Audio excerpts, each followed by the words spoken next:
So yan mga PG, nandito tayo sa sa may Quiapo.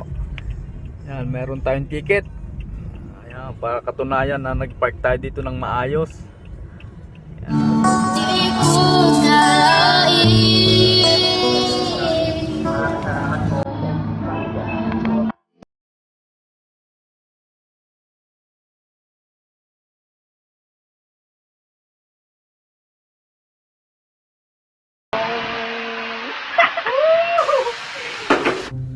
So yung magandang umaga sa inyo mga ka-PG. Yan, isang bagong umaga na naman, isang bagong araw. Yan, isang panibagong vlog na naman tayo. Yan, nandito tayo sa may bahay ng Tita Odette. Yan, makakasama uli natin siya ngayon dahil siya magpapadrive uli ngayon sa Manila. Yan, pupunta uli tayo ng Quiapo daw.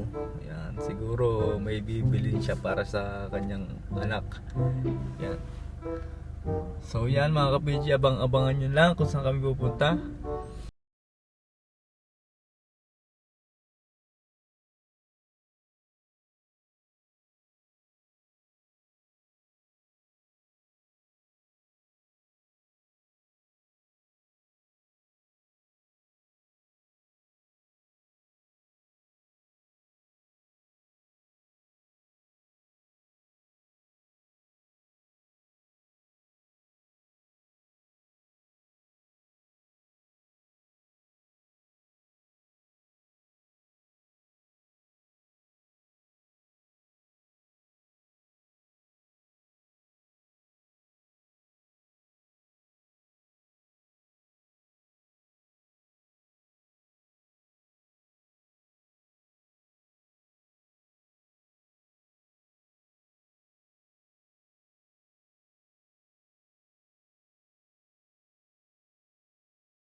Dito tayo sa may hotel dito sa Makati.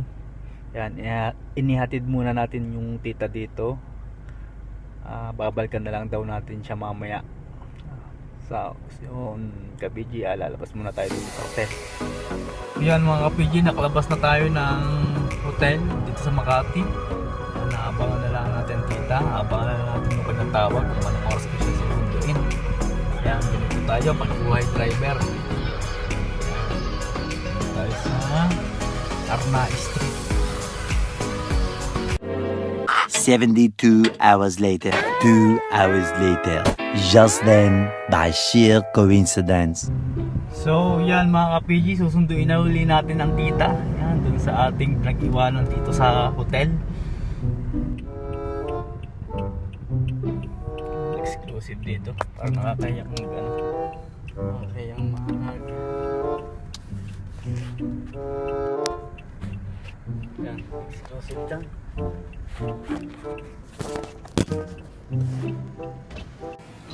Sasunduin ko lang mo yung kanina.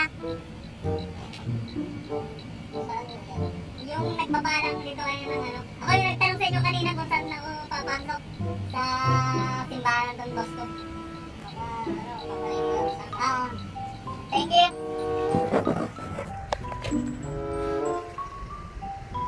So yan, nakapasok na tayo. Exclusionan. Yan, nandito na.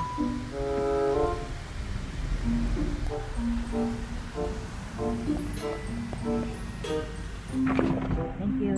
Yun, nasundo ko na uli si tita. Yan, saan po tayo tita ngayon? Okay, sige po. Sige po.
So yan mga PG, nandito tayo sa sa may Quiapo. Yan, meron tayong ticket. Ayan, para katunayan na nag-park tayo dito ng maayos.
Yan, nalaman ko tong delicious na to dahil nagtrabaho ko dati dito sa Manila. Yon, since 2012 nung nandito ako, natikman ko to dun sa aking pinsan. Pag lumalabas kami sa trabaho, dito ako dinadala. Kasi nga mahilig ako sa mga pansit. Yan, dito yan sa delicious. Yon, naisama ko din pala dito ang Kuya Marvin, ang Kuya Lee at saka ang Ate Sing. Yan. So, titignan uli natin yung ating titikmang chami na gisado. Yan. Abang-abangan nyo lang mga ka-PG.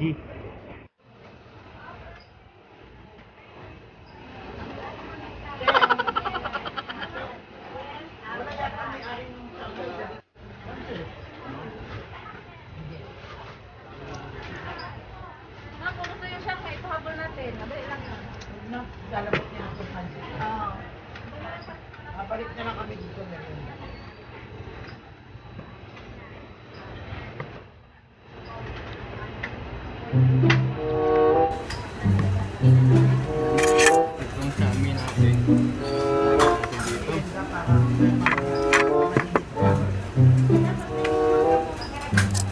Yun, mga ka-PG. Yan, meron sila ditong tikyang Chinese. Hindi ko alam kasi kung anong tawag dito. Chinese pork ata to. Tapos merong yan, iba-iba yan. Yan, hindi isang klase yan. Iba-iba, masarap yung toppings nila dito. Masarap. Yan. Tapos, lagyan tayo.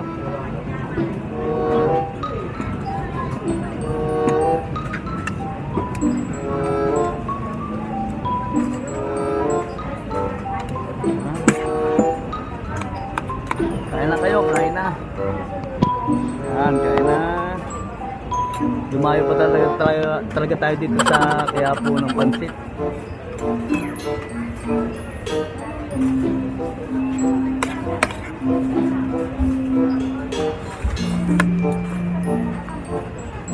Masarap kasi dito itong mga toppings. Ibang lasa ng toppings nila. Para siyang may mga hipon, mga crab meat.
Variant na.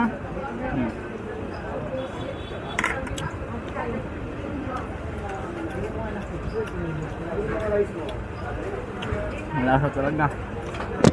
Malasang malasa. Talaga, kakaiba talaga ang lasa ng kanilang chami gisado. Talagang bitin yung order mo na 130 pesos.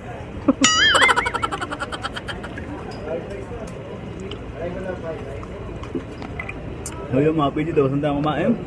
Yan, lalabas na muna ulit tayo. Mag-uli-uli tayo dito sa labas. So yan mga ka-PG.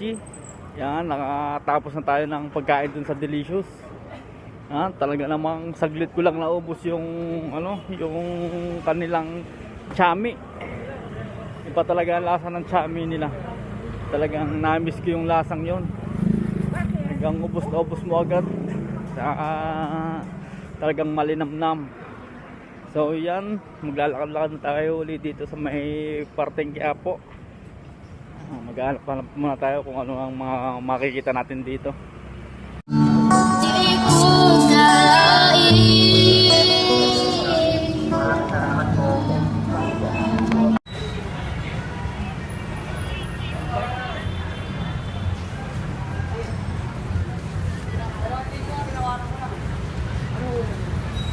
So yun mga ka-PG, hindi na tayo nakapag-outro dahil lolobat na naman yung cellphone ko.